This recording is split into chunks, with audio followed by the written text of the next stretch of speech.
బులెటిన్లో మరో breaking news చూస్తున్నాం. దేశంలో వర్ష బీభత్సం కొనసాగుతూనే ఉంది. పలు రాష్ట్రాల్లో వరద నీరు పోటెత్తుతుంది. ఢిల్లీలో యమునా నది ఉధృతి మరింత పెరిగింది. పాత యమునా వంతెన సమీపంలో నిన్న 5 గంటలకు 206.56 మీటర్లుగా ఉండగా సాయంత్రానికి కాస్త తగ్గి 206.30 మీటర్లకు చేరింది. అయితే నీటి మట్టం స్థాయి కాస్త ఎక్కువగానే ఉండడంతో ఈ వంతెనపై రాకపోకలను నిలిపివేశారు. ఇక యమునా నదికి ఎగువ ప్రాంతాలైన హిమాచల్ ప్రదేశ్, ఉత్తరాఖండ్ లో నేడు కూడా అతి భారీ వర్షాలు కురుస్తాయని వాతావరణ విభాగం తెలిపింది. ఇక దీంతో ప్రవాహం పెరిగి ఢిల్లీలో మళ్లీ వరదలు సంభవిస్తాయని ఆందోళన వ్యక్తమవుతుంది. అయితే భారీ వర్షాలు కురుస్తున్న కేరళలో 4 జిల్లాలకు, మహారాష్ట్రలోని ముంబై, ఠానే, రాయ్గఢ్ జిల్లాలకు ఐఎండీ ఆరెంజ్ అలర్ట్ జారీ చేసింది. ఇక కేరళలోని కొన్ని జిల్లాల్లో నిన్న విద్యా సంస్థలు మూసివేశారు.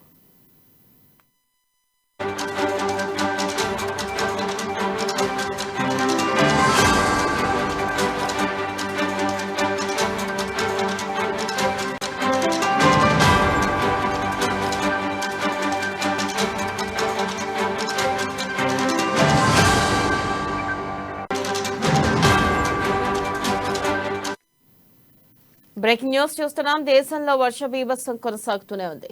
పలు రాష్ట్రాల్లో వరద నీరు పోటెత్తుతుంది. ఢిల్లీలో యమునా నది ఉధృతి మరింత పెరిగింది. పాత యమునా వంతెన సమీపంలో నిన్న 5 గంటలకు 206.56 మీటర్లుగా ఉండగా సాయంత్రానికి కాస్త తగ్గి 206.30 మీటర్లకు చేరింది. అయితే నీటి మట్టం స్థాయి కాస్త ఎక్కువగానే ఉండడంతో ఈ వంతెనపై రైళ్ల రాకపోకలను నిలిపివేశారు. యమునా నదికి ఎగువ ప్రాంతాలైన హిమాచల్ ప్రదేశ్, ఉత్తరాఖండ్ లో నేడు కూడా అతి భారీ వర్షాలు కురుస్తాయని భారత వాతావరణ విభాగం పేర్కొంది. ఇక దీంతో ప్రవాహం పెరిగి ఢిల్లీలో మళ్లీ వరదలు సంభవిస్తాయని ఆందోళన వ్యక్తమవుతుంది. భారీ వర్షాలు కురుస్తున్న కేరళలో 4 జిల్లాలకు, మహారాష్ట్రలోని ముంబై, ఠానే, రాయ్గఢ్ జిల్లాలకు ఐఎండీ ఆరెంజ్ అలర్ట్ జారీ చేసింది.